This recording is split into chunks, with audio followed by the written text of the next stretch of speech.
আমাদের যাদের Facebook page অথবা প্রোফাইলের মধ্যে রিলসের মধ্যে যাদের আই এম ইন্টারেস্টেড লেখা আসছিল, এরপরে আমরা সাবমিট করে দিছি। সাবমিট করার পরে অনেকের এইখানে সেট আপ লেখা আসছে, আবার অনেকের এখানে আসে নাই। অনেকের এইখানে অ্যাভাইলেবিলিটি লেখা আসছে। যাদের এখানে অ্যাভাইলেবিলিটি লেখা আসছে এরা হয়তো বা একটু হতাশগ্রস্ত হয়ে গেছেন। তারা ভাবতেছেন যে তাদের এইখানে আর রিলসের মনিটাইজেশনটা আসবে না, কিন্তু এটা আপনাদের সম্পূর্ণ ভুল ধারণা। আপনিও অবশ্যই রিলসের মনিটাইজেশনটা পাবেন।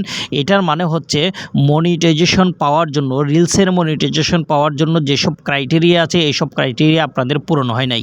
এসব ক্রাইটেরিয়া যখন পূরণ হবে তখন অবশ্যই আপনাদের এখানেও রিলসের মনিটাইজেশনটা চলে আসবে।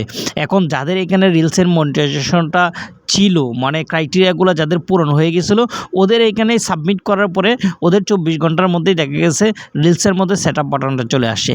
আর যাদের এখানে নাই, যাদের ক্রাইটেরিয়াগুলো পূরণ হয় নাই, অর্থাৎ রিলস এর মনিটাইজেশনের জন্য যে ক্রাইটেরিয়াগুলো পূরণ করতে হয় এগুলো যাদের এখানে হয় নাই, ওদের এখানে অ্যাভাইলেবিলিটি লেখা আসছে।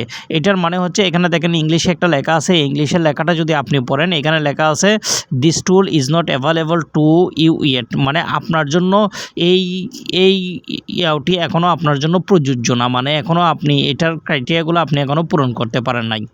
যখনই আপনি পূরণ করবেন তখনই আপনার এখানের মধ্যে সেট আপ বাটন চলে আসবে।